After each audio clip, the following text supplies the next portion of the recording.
రాయలసీమ ముద్దు బిడ్డ మన జగనన్న నీ వెంట జనం ప్రభంజనం చూడవే అన్నా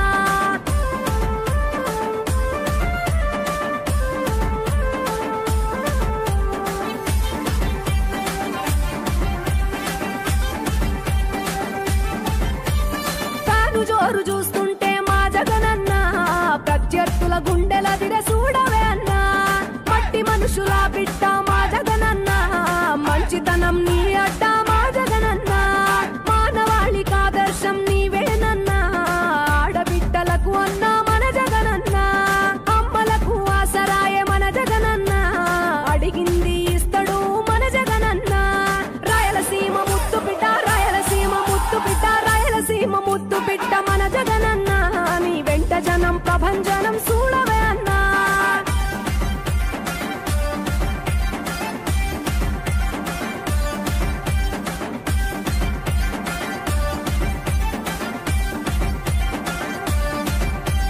జనం కొరకు జన్మనెత్తే మన జగనన్న జనం మెచ్చిన లీడరు మన జగనన్న ప్రతి ఇంటిలో వెలుగు రేఖ వెలిగించుటయే ప్రథమ లక్ష్యం అన్నాడు మన జగనన్న పల్లె పట్టణాల అభివృద్ధి ప్రదాత మార్చగ కదిలాడు పేదల తలరాత రాయలసీమ ముద్దు బిడ్డ రాయలసీమ ముద్దు బిడ్డ రాయలసీమ ముద్దు బిడ్డ మన జగనన్న నీ వెంట జనం ప్రభంజనం చూడవే అన్నా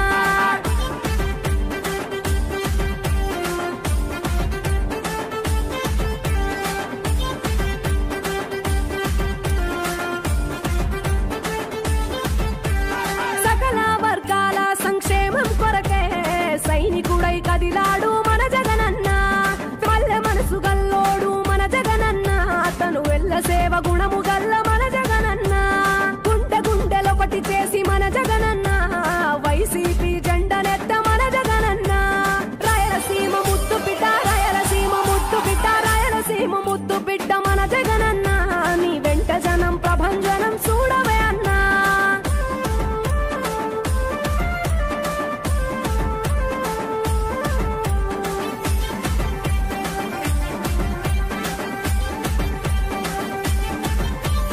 పడిలేచిన కెరటము మా జగనన్న ప్రజల వైపే నిత్యం నిలిచావన్నా నవరత్నాల పథకాలను తెచ్చావన్నా కలు దిక్కులు దీవించగా గెలిచిరా అన్నా నేనున్నా అంటూ భరోసా ఇస్తివి మేమున్నాం జగనన్న ముఖ్యమంత్రివి కావాలి జగనన్న కావాలి జగనన్న కావాలి అన్నాను రావాలన్నా ఆంధ్రప్రదేశ్ తలరాత మారాలన్నా కావాలి అన్నాను రావాలన్నా ఆంధ్రప్రదేశ్ తలరాత మారాలన్నా ఆంధ్రప్రదేశ్ తలరాత మారాలన్నా సకల వర్గాల సంక్షేమం కొరకే సైనికుడై కదిలాడు మన జగనన్న పల్లె మనసు గల్లోడు మన జగనన్న అతను వెళ్ళ సేవ గుణము గల్ల మన జగనన్న గుండె గుండెలొకటి చేసి మన జగనన్న వైసీపీ జెండనెత్త మన జగనన్న రాయలసీమ ముద్దు బిడ్డ రాయలసీమ ముద్దు బిడ్డ రాయలసీమ ముద్దు బిడ్డ మన జగనన్న నీ వెంట జనం ప్రభంజనం చూడవే అన్నా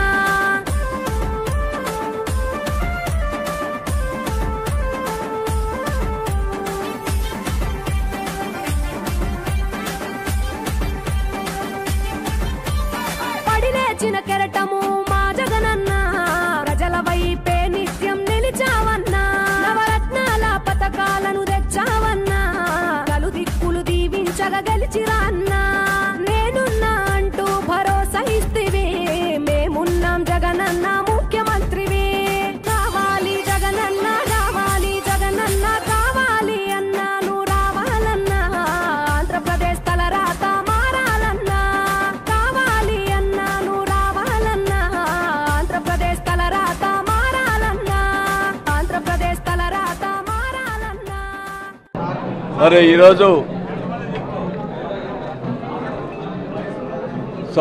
ఆర్యవైశ్య సోదరులందరూ దాదాపు 200 కుటుంబాలు ఈరోజు నాయకులు కానీ కార్యకర్తలు అందరూ కూడా ఈరోజు వైఎస్ఆర్ పార్టీ చేరినందుకు వారికి నా కృతజ్ఞత తెలియజేసుకుంటా ఉన్నా. ముఖ్యంగా ఆర్యవైశ్య సోదరులకి మొదటి నుంచి కూడా ఎక్కడ కూడా ప్రాబ్లం లేకుండా ఏ సమస్య వచ్చినా కూడా నా దగ్గరికి వస్తే సమస్య పరిష్కారం చేసేదానికే ప్రయత్నం చేశాను తప్ప ఎక్కడ కూడా ఇబ్బంది పెట్టలేదు. మరి ఈ మధ్య కాలంలో ఆర్యవైశ్యులకి నాయకులందరూ వచ్చి ఆరంభ క్షేత్రం కావాలంటే అక్కడ స్థలం ఇచ్చి ఏర్పాటు చేసి చేయటం, మరి అక్కడ సోదరులందరూ కూడా అక్కడ ఆరంభ క్షేత్రం కట్టడం కూడా జరిగింది. అలాగే గోశాలకు సంబంధించినటువంటి 25 సంవత్సరాల నుంచి పరిష్కారం కానీ గోశాల విషయంలో కూడా పరిష్కారం చేసి అక్కడ స్థలం కూడా ఇప్పించడం జరిగింది. మరి ముఖ్యంగా బాబూజీ కాంప్లెక్స్ సంబంధించి మరి రెగ్యులైజేషన్ కోసం అడిగినప్పుడు రెగ్యులేషన్ కూడా శాంక్షన్ చేయడం జరిగింది. అది మన సోదరులు ఇంకా ఆ రెగ్యులేషన్ అమౌంట్ కొద్ది తగ్గియాలని చెప్పి కోరుకుంటా ఉన్నారు. దాన్ని కూడా మరి మాట్లాడి దానికి పరిష్కారం చూసేదానికి ప్రయత్నం చేస్తానని కూడా తెలియజేసుకుంటా ఉన్నాం. మరి అలాగే బాపూజీ కాంప్లెక్స్ని ప్రారంభించినటువంటి రోసే గారు చనిపోయిన తర్వాత అక్కడ విగ్రహాన్ని కాంప్లెక్స్ ఎదురుగానే ఒక మంచి కాంస్య విగ్రహాన్ని కూడా అక్కడ రోసే గారిది ఏర్పాటు చేసుకోవటం, ఎందుకంటే ఆయన మంత్రివర్గంలో నేను మంత్రిగా కూడా ఉండటం జరిగింది. ఆయన రుణం నేను తీర్చుకునే దానికోసం అక్కడ విగ్రహం కూడా పెట్టామని కూడా తెలియజేసుకుంటా ఉన్నాం.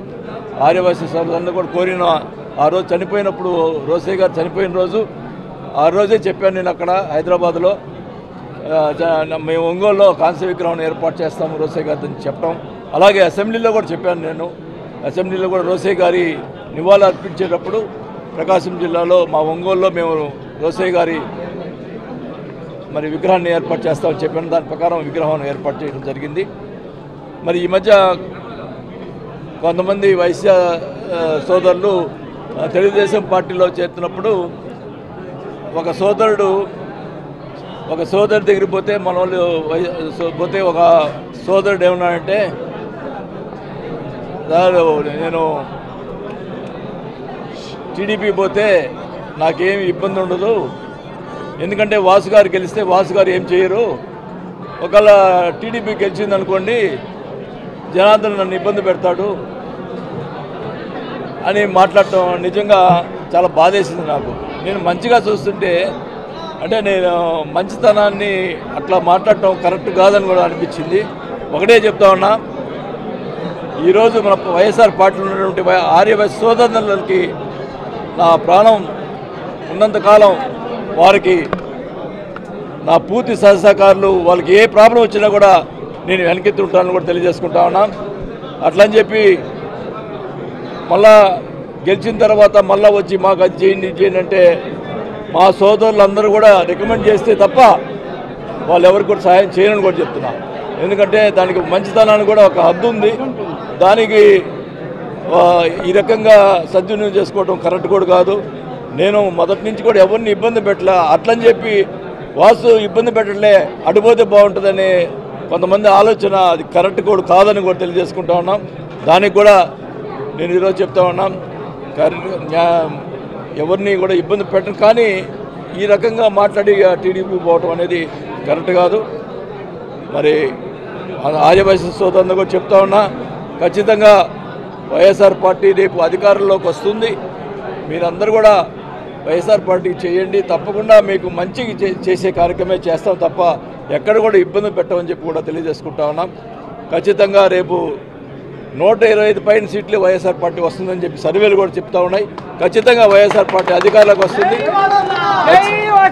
ఖచ్చితంగా బాబూజీ కాంగ్రెస్ సంబంధించి కానీ అన్ని కార్యక్రమాలు, ఆర్యవైశ్య సంబంధించిన కార్యక్రమాలు అన్నీ కూడా మరి నేను పూర్తి చేసి వాళ్ళకి మంచి చేకూరుస్తానని చెప్పి కూడా ఈ సభాముఖంగా తెలియజేసుకుంటూ ఈరోజు పెద్దలందరూ కూడా చేరినందుకు వారికి నా ధన్యవాదాలు తెలుపుకుంటూ సెలవు తీసుకుంటా ఉన్నాను.